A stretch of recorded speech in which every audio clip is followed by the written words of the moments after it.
Alright. Well, we're back, and sorry about that, but at least you're getting an extra episode today.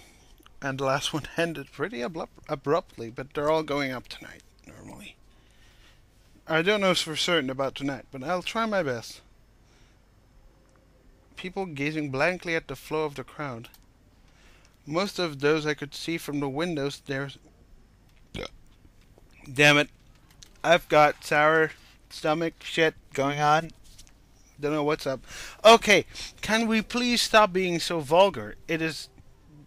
it's degenerating. What is up? I need to stop swearing. It makes me look like an idiot. Who knows, perhaps I am. But I'd like not to seem like an idiot. Ugh.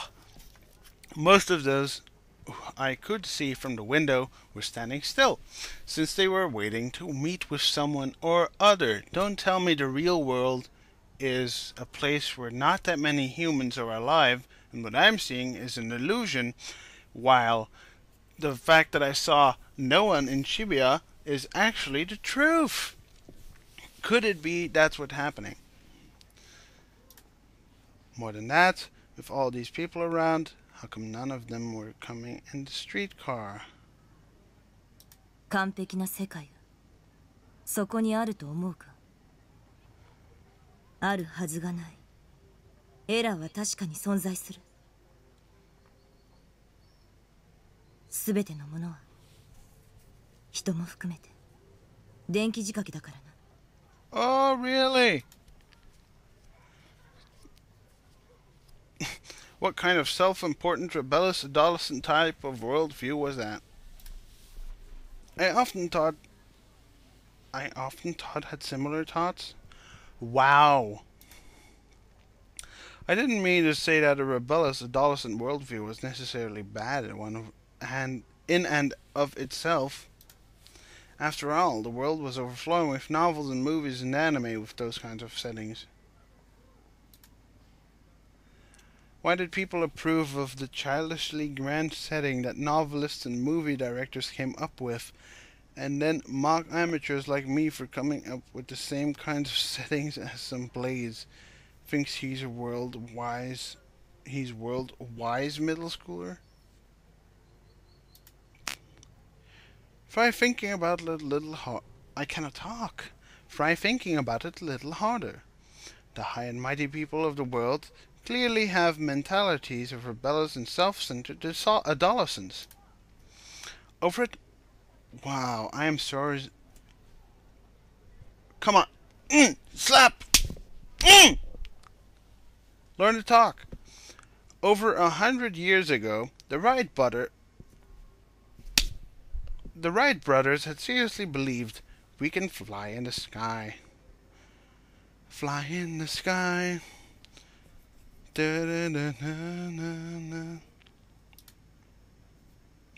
Napoleon boasted, the word impossible is not in my dictionary. That's why you shouldn't make fools out of those kinds of absurdly big thinking people. All the powers that be have followed that same path. I don't know. All the powers that be have followed that same path. Okay, so all the powers in existence have followed that same path, I guess. Except the problem was, why had this girl abruptly started revealing her sweeping, philosophical, and ever so typically teenage thoughts to me?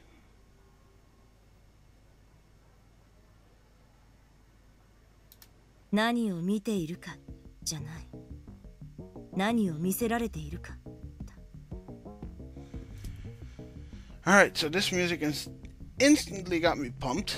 So I'm about to do a dookie in my pants.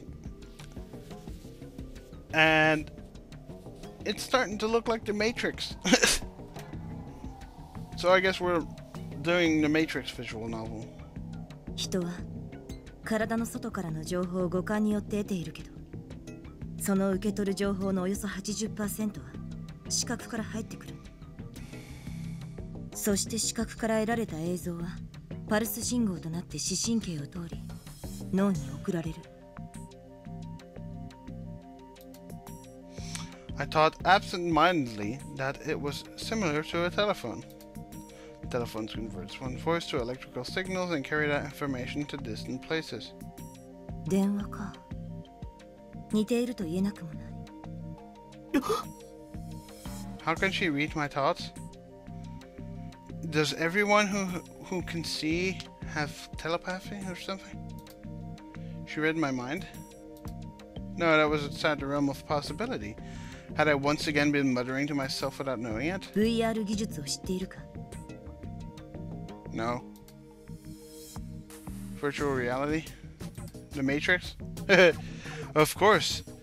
I didn't actually put my answer into words. ビジュアルリビルディング。 Oh. Sounds legit. Huh, I've been wrong. Never heard of that before. アメリカの精神生理学分野で研究が行われている技術だ。生まれながらに目が不自由な人でも目の前にある景色がちゃんと見えるようになる。ビデオカメラのような映像機器を介してな。どうやってという顔をしているな。だが仕組みとしては単純な話だ。ビデオカメラが映した映像も脳を流れる神経パルスもどちらも突き詰めれば電気による信号なんだぞ。要は神経パルスにコンバートできる技術さえあればいい。すでに実際にテストは成功している。ある研究チームが特許を取得済みだ。Knows on me, I guess. A patent? Are you serious? I thought her fantasy was rather well developed, right down to the delicate little details, but didn't saying it had been patented introduce some impossibilities? Introduce, rather? その特許から読み取れることがある。Stena, who had been looking out the window the whole time, turned back in my direction. She slowly recrossed her legs. ある意図的な情報を神経パルスへコンバートすることが可能なら、人の五感すべて、さらには人の意志そのものもコントロールできるんじゃないか。So basically what we're getting at is that the people who suicided might have been controlled into doing it.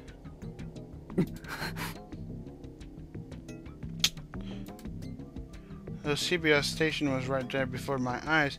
The inside of the streetcar was peculiarly quiet. It felt as if all sound were being blocked out. It was an illusion, of course, but I couldn't help remembering my delusion of an empty Shibuya from several days earlier, and I couldn't take my eyes off the crowd moving outside the window. さっき言ったように、人は電気仕掛けだ。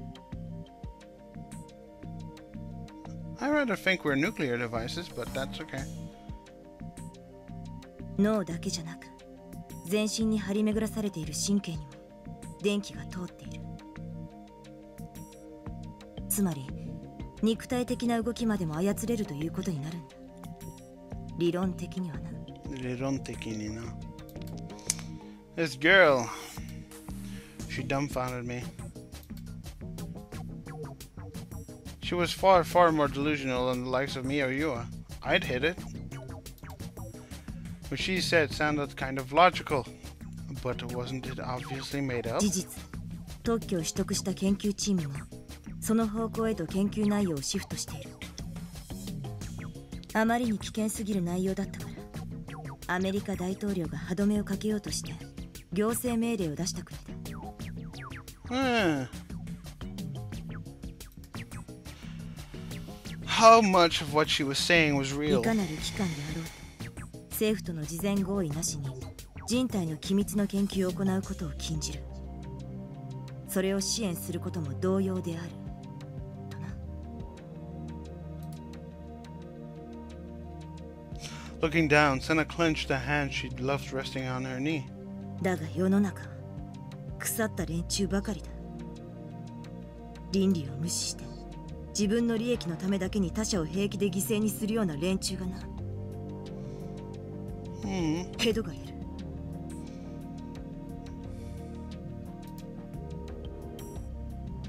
When her accusations ended, she stuck the last fragment of her melting crunchy gun in her mouth and abruptly rose to her feet. Is it going to be a win or a lose? I unthinkingly scooted back, but the wall was close behind me. 無知は罪だ。知らない方が幸せなこともあるという人間もいるが、そんなのはただの甘えだ。That leads me to the theory of evolution. I don't know what evolution is. I do not understand evolution, and I must protect my children from understanding it too. 世界を疑え。仕組みを知れ。この世界は完璧じゃない。She turned in my direction. I started to cover my face with my arms, thinking she'd hit me, but Senna slipped past my side without doing anything. お前の見ている景色は本物か? Neo! Muttering that without looking at me, right as she was on the verge of passing me, she vanished from the train on her own. Through the window, I dazedly watched Senna from behind as she left. She swiftly vanished into the waves of people without turning around even once. In the end, I hadn't been able to understand what she was trying to say. What? The most I could grasp was that she hated the world. Indeed, it was an archetypal form of adolescent rebellion. From my point of view, it was a nuisance to have her unilaterally expel her twisted tinfoil hat theories at me. With her tone being what it was, I'd felt like I was at a lecture. That manner of speech would be viable as a moe element in the second dimension, but all it did in real life was emphasize that no good delinquent air of hers. Well, I'm looking at you in the 2D direction, and she is fucking hot. And I swore. But I was relieved that she hadn't attacked me. Somehow, something about her gave me the sense that she was likely to go around beating up people without caring who they were. Wanting to seek a breather, I settled down into the seat that Senna had occupied earlier. I don't know if that's such a good idea. Immediately after, a delinquent-looking couple abruptly entered the compartment. And after them followed a trio of obviously delinquent call-gals, and then an aging older man, and even a young suit-wearing salaryman. Call-gal is typical for a hipster child. It's basically a trendy Japanese girl. In practically an instant, the streetcar became cramped. What was this all of a sudden? No one had attempted to enter before Senna left. The delinquent couple and the call-girls were too noisy for me, and I got out of there in a hurry, repeatedly hissing "Die" in my head. Die, you son of a bitch.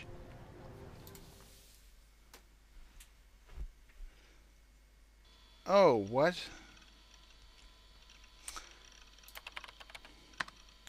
So basically, that's how I got into a tiff with a Holden Caulfield type girl in real life. You prick.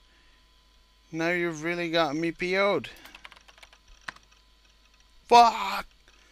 You know, Lord Neidhart, you say you aren't interested in 3D girls, but haven't you been getting along with all kinds of 3D girls lately? You said before that one of them barged into your house. No matter how I look at it, that's totally an arrow situation. Fuck! You've really hit your stride with the ladies.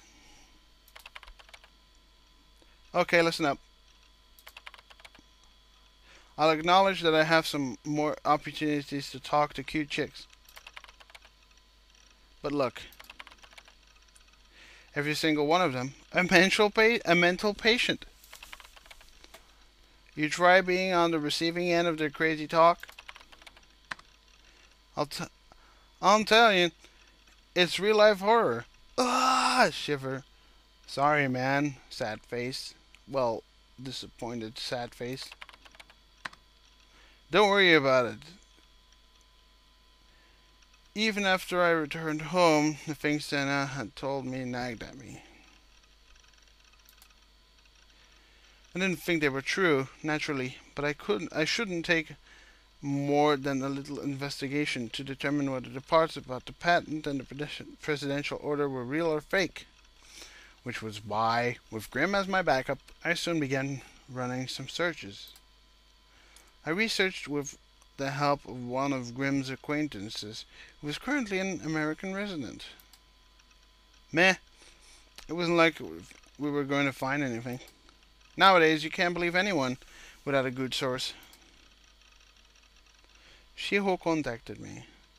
Shiho was Grimm's aforementioned online friend. He lived in America and was fluent in English.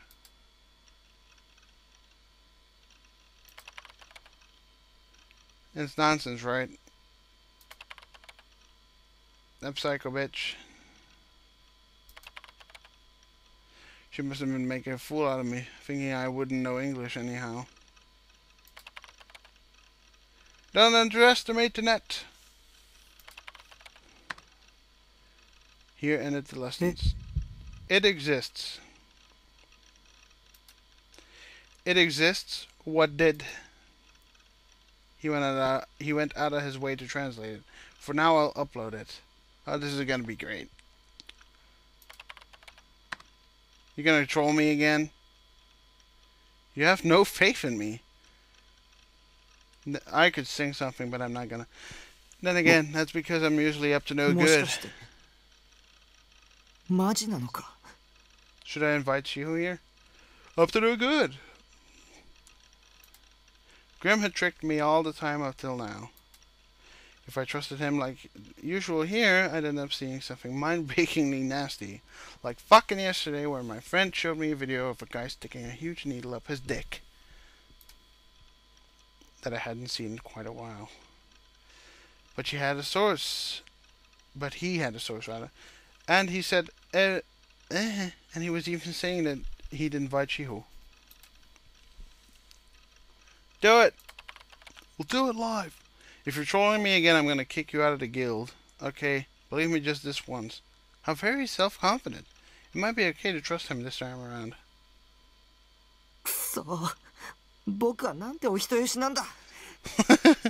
I know that feeling. Everyone's fucking playing Dota 2. Damn. Heart beating a little faster, I clicked the link while narrowing my eyes to keep from seeing anything clear all at once. Oh man, I'm totally the same. United States patent. Space satellite. Humanity. Electronic wave tower. Data processing station. Responder. Was that a responder or a piss ponder? Piss ponder. Good. It was a document written in English with a strange diagram below it. In the middle of the diagram was drawn something resembling a human face. The headline was United States patent. That must mean the same thing as Tokyo.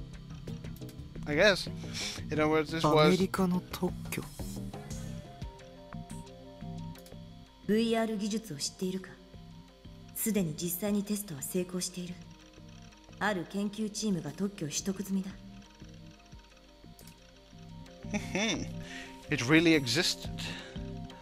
Next, I opened one of the two attachment text files. Therein was a translation of some news that touched on the subject of this patent.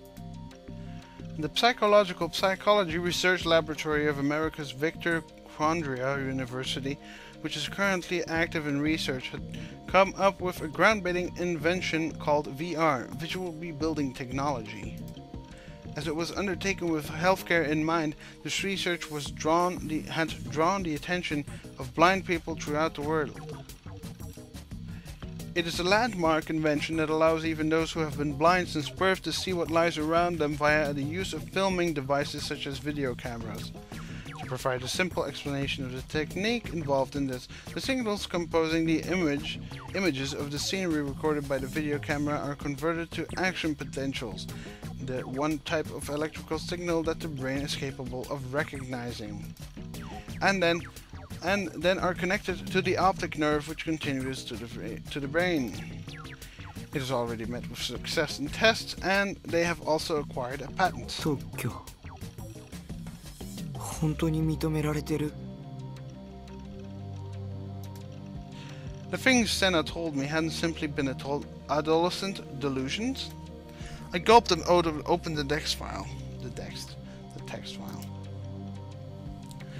American government White House announcement issued on March 27, 1997. The strengthening of protections against classified human experimentation. No organization may conduct classified experiments on human subjects, nor may they support such efforts in the absence of informed consent. This order takes effect on March 27, 1998, or if the legislative process permits before that date. President of the United States, William J. Clinton. Oh, you sick bastard. Clinton, you fiend. Well, at least they got the president right.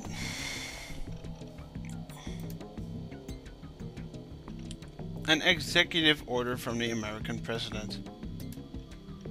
Its contents were the kind of thing you'd expect to see in a movie. I hadn't imagined even this would be part of reality. I tried following the linked URL just in case. Even I can read English text, in spite of my appearance. I'm way smarter than those slackers who attend school every day. You're a slacker, McFly!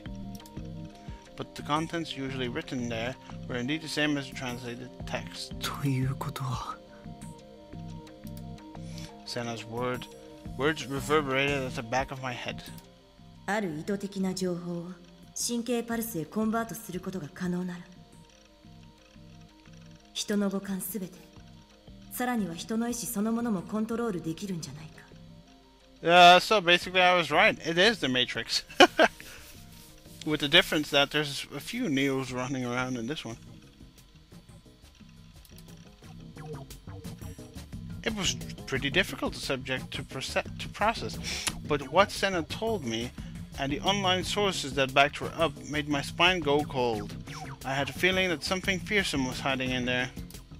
What concerned me more than anything else, Senna's intentions in deliberately saying these things to me. Did it have anything to do with me? Frankly, the part about being able to control people's free will didn't merely seem like someone else's problem, because there remained the possibility that I was a sleepwalker. It seemed that on the day of the third New Gen incident, the staking, I had gone to AdCafe and posted in the chat Shogun, though I remembered nothing of it. Besides, I didn't have any memory of Remy. Apparently she was a friend I'd been classmates with for over a year, and whom I'd hung out with countless times, but she didn't exist in my memory.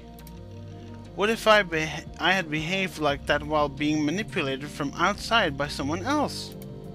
For starters, there was no way I'd be able to become close to a cute girl like Remy, given how bad I was at talking to 3D girls. No, you're overthinking it. At least the part about the chat was purely YUA's fantasy. Shogun existed separately, and all he'd done was try to entrap me. Setting aside the matter of whether his real identity was the elderly man who had appeared in front of the 107 building in a wheelchair. What if Senna too were an associate of Shogun? Maybe she was attempting to mislead me. Don't swallow it without a grain of salt. Don't believe a suspicious and unfamiliar girl like her. Senna and YUA were birds of a feather. It'll be okay this way, right, Seraton? The post-awakening Seraton looked at me sorrowfully.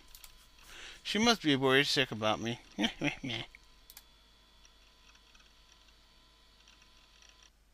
Dear Lord, this is weird. Oh, look what we have here. The only sound reverberating through the room was that of someone tapping at the keyboard. Kusunoki Yua's slim, lithe fingers moved as though dancing. Her gaze was constantly fixed on the monitor. She typed calmly, making few typos. She was writing an email. In addition, it was rather a long one. You had already spent close to 30 minutes thinking of her message and polishing it as she went on writing. Her fingers stopped moving without warning. She let out a small sigh of distress and abruptly held down the backspace key. The cursor blinking on the monitor had scrolled along as it sped its way toward the left side of the screen. The long composition she had been writing up until now had vanished in the blink of an eye, together with the cursor's movement. Ego proxy. When all of the text had at last been erased, YUA picked up the stuffed Gero froggy and sat on her bed and hugged it to her chest. This had become a habit of hers as of late. If she weren't embracing something like this, she would grow unbearably anxious. Burying her chin on the stuffed animal, YUA simultaneously sighed again and gave a little shake of her head.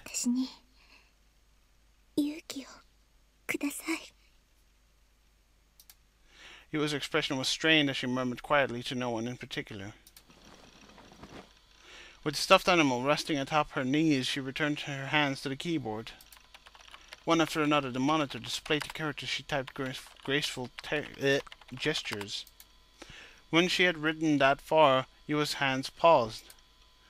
It was exceedingly short and simple compared to the rest of the text she had previously erased. After some hesitation, YUA went ahead and clicked the send icon.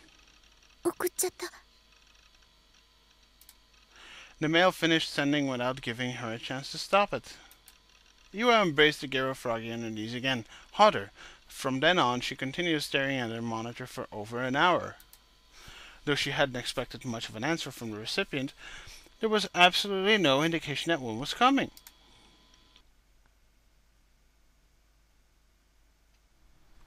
What?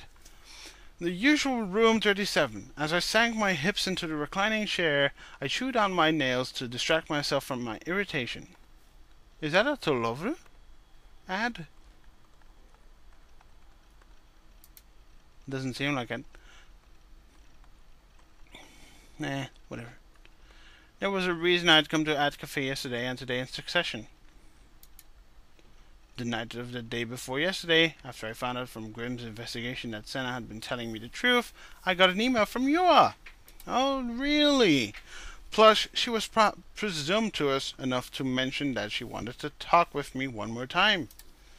Don't fuck around with me, I'd like to say to her.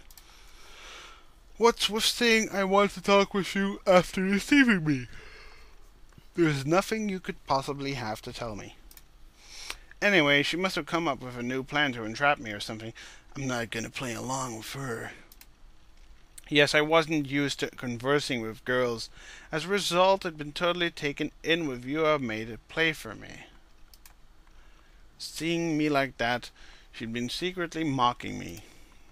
And then there were her incomprehensible delusions. I have plenty of delusions myself, but mine don't cause any inconvenience to other people. But she'd regurgitated her theories at me in a way that almost made it seem like I was the new gen criminal. I'd never forgive her. And so, I ignored her email. But one thing still concerns me. An email YUA had written that she was going to my base. Indeed, she did know my address. Which was why I'd taken refuge at Ad Cafe, even though today wasn't school-going day for me. If possible, I'd like to bring my D-sword for good luck, but unlike Senna, I didn't have the guts to walk around the shopping district carrying it with me.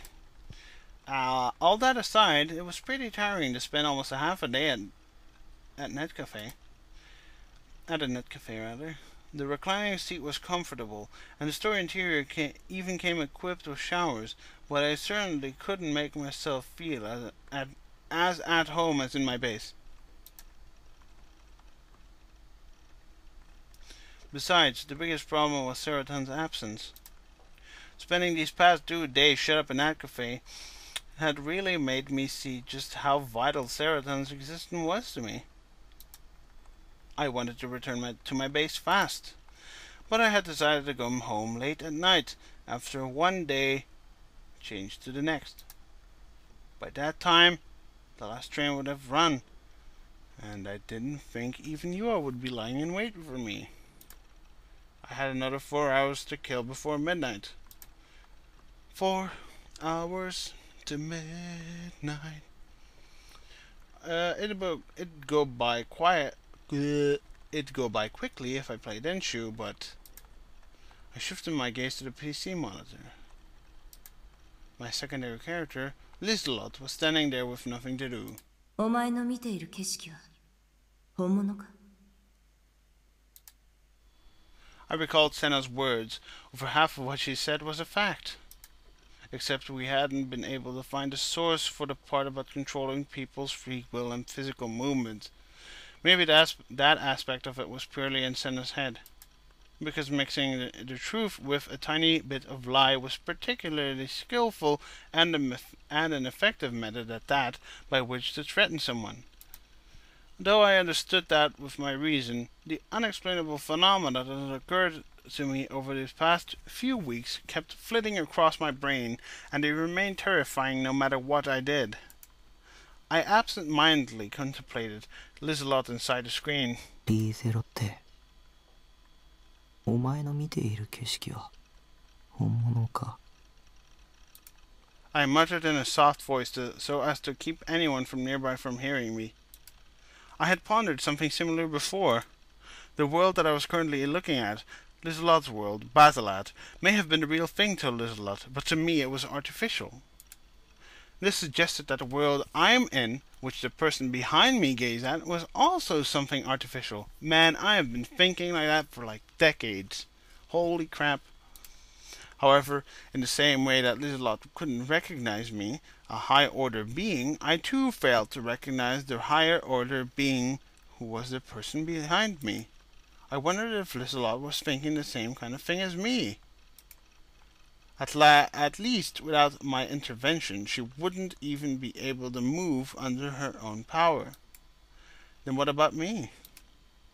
Would I even be able to rise from this reclining seat if the person behind me chose not to intervene? I tried standing up. I met with immediate success. This time I tried sitting down. No problem. The sequence of movements, were they the product of my own will? Oh man, I've been thinking like that too. This game. Or were they the result of the interference of the person behind me? I had no way to determine which was which, and... Oh shit. The door that set apart this private room was opening. I heard it at my back. I simultaneously sensed someone enter. Startled, I turned. Yo! What's with this music? It fucking scared me. Ugh. Kusunoki YUA. I was about to cry in dread. Ah! What the fuck? But YUA's hand sealed my mouth. The hand of hers was feverishly hot, and my nose picked up on the scent of her sweat. Ooh. Okay, what?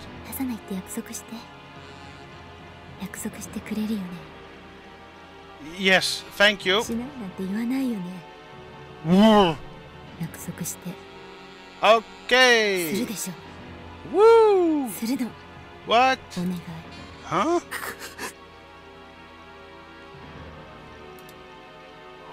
The small private room. You are blocked off my escape route. Listen to the music. Let's go for the blue, green one. Blue. Alright. This music, dude. What? Before I knew it, you had pressed down on my shoulder with stunning strength, and I couldn't get up from my chair either. Yo's gaze pierced epic sack sky. Yua's gaze pierced me coldly at point-blank rage. When I averted my eyes, unable to endure it, I saw the 3 Garo froggies attached to the bag hanging from her shoulder. I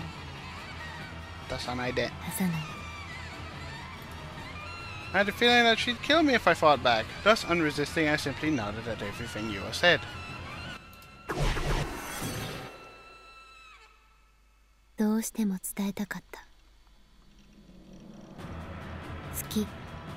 What? 大好き。分かってよ。私のものになってお願い。 I thought a confession of love would be more romantic, more heart-rending, more joyful. But this was different. Terrifying, my back went cold.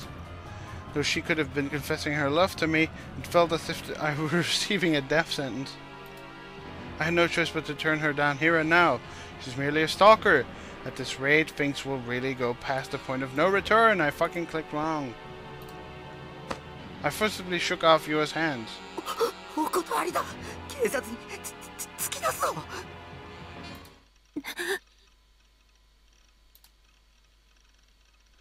YUA went pale, as if she'd received quite a shock. She hung her head, growing more timid with every passing moment. そんなに嫌われてたなんて。ごめんなさい。もう付きまといません。さようなら、西条くん。Pulling away from me, she turned her back to me without sagging shoulders. To me, with sagging shoulders. She left the room with faltering footsteps. I said it. Nah, I said it! Seeing YUA cry was on the contrary rather refreshing. It made me helplessly happy to think that I'd finally been freed from my stalker. Alone, I unconsciously started striking macho poses. And then I fucking woke up. I came back to myself again with a gasp. As before, YUA was in front of me, covering my mouth. 西条くんのこと騙してたわけだし。 She was murmuring something in a low voice. I couldn't hear a thing of what she was saying. I had fled from reality. How wonderful it would be if the delusion I'd just had were real. There was no chance of my wish coming to fruition, and YUA still went on speaking. でもお願いです。一つだけ言わせてください。これ以上あなたが傷つくのも、あなたが不幸になるのも、あなたのせいで不幸になる人が出るのも見たくないんです。 What the hell are you talking about? She spoke as if she knew everything there was to know about me. Although all the time I'd spent with her, she wouldn't even fill 24 hours. What about me did she claim to understand?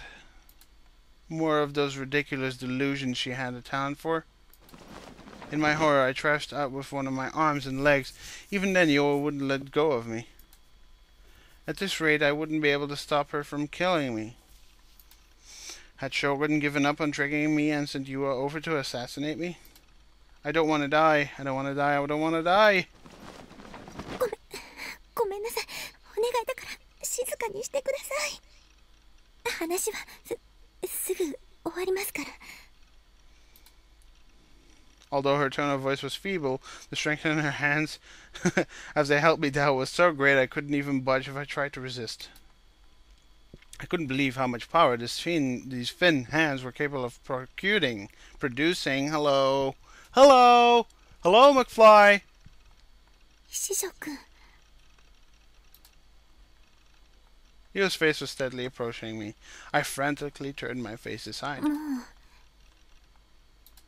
Suddenly I noticed YUA's hands were trembling.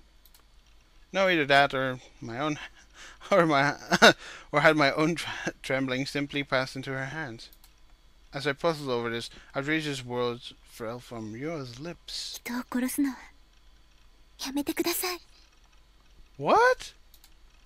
Huh? 自覚がないんですね。でもそれも私には理解できます。西条くんに自覚があるはずないから。 Of what? あなたは Pity colored YUA's eyes. Though she'd stared without movement at me up until then, she'd abruptly lowered her gaze. DID 多重人格なんです。 What? I have multiple personalities, you say? 最初はあなたのこと警察に突き出すつもりでした。Indifferent to my bafflement, Yua continued speaking. それが無理ならこの手でとも思ってました。だけどあなたのこと調べていくうちにあなたも苦しんでるんだって分かって。 In the depth of her glasses, Yua's eyes once again settled on me. They made it look as if she were appealing to me. That attitude of hers, which appeared to be one of concern for me, no matter how I looked at it, made my bones freeze. 私あなたを助けたい。 Her delusions were going out of control. The things she was saying were totally contradicting each other. Really? Was it really self-contradictory? だから病院に行きましょう。 I didn't understand myself very well. I'd posted in chats under the handle of Shogun without knowing it, though I had no recollection of it. At some point I'd become friends with a girl named Rimi. I wasn't a what? A somnambulist? There was no higher order existence manipulating me. Maybe the person behind me had literally been inside my heart. A me who wasn't me. A personality that wasn't me. Multiple personalities. My head ached, a piercing pain, as if someone was stabbing my temples. It couldn't be. That scenario was pure nonsense. Who would believe such a thing? This too was Yua's fantasy. She was my enemy. She got in my way. She tried to fool me. She tried to break my heart. And Shogun had influence over the hospital. Dr. Takashi, the one person I could rely on, had gone away all too suddenly and unnaturally. Shogun must have erased him. I'd get erased too if I listened to you and went with her there. I won't believe her. Won't believe her, won't believe her, won't believe her, won't believe her, won't believe her, won't believe her. I was in a trance. I shoved you away with all my strength. Slamming into the wooden dividing door closed behind me, Yua slid to the floor, face twisting. Having finally freed myself from Yua's hands, I grabbed my bag, stepped over her, and went out into the corridor.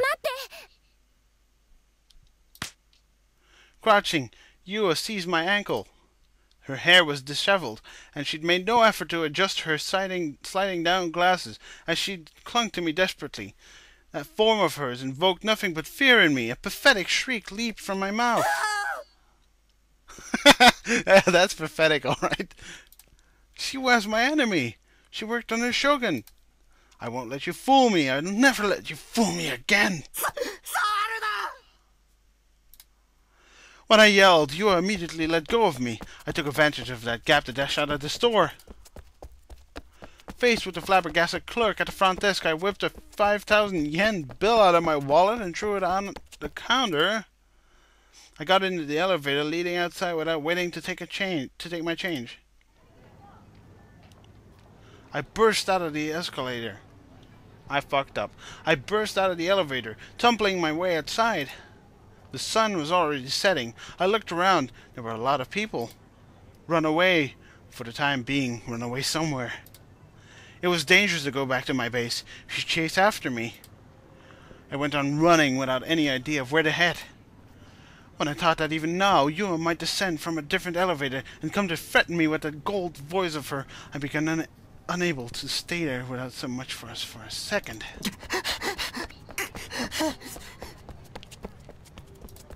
Anyway, looking over my shoulder countless times I ran. The pedestrians were in my way. I bumped into salarymen and high school girls with a delinquent air about them. They bitched at me every time. Even so, I went on running, unable to stop.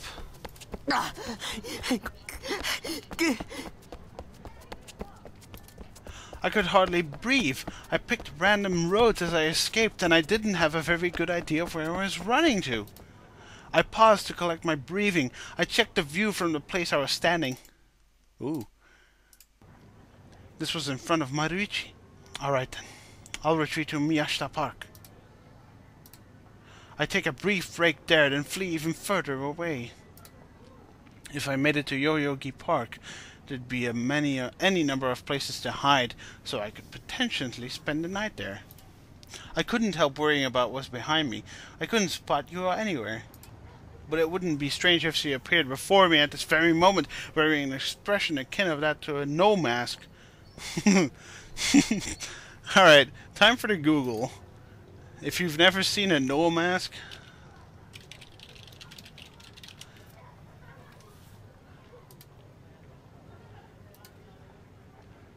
this is probably the best one to show. That's exactly what a no mask is. And now you know. And knowing is half the battle. So I think we should stop here because we're at 46 minutes. Holy crap. But let us continue next week. I think I've recorded quite a decent amount this week. And I think this episode was really tense. Really, wow. Whew. Oh. Ha. Wah. Yeah. That was pretty sick. Oh, you bastard. Scaring the shit out of me opening the door like that. Open the door, get on the YUA. Everybody do her right now. Okay. Whatever.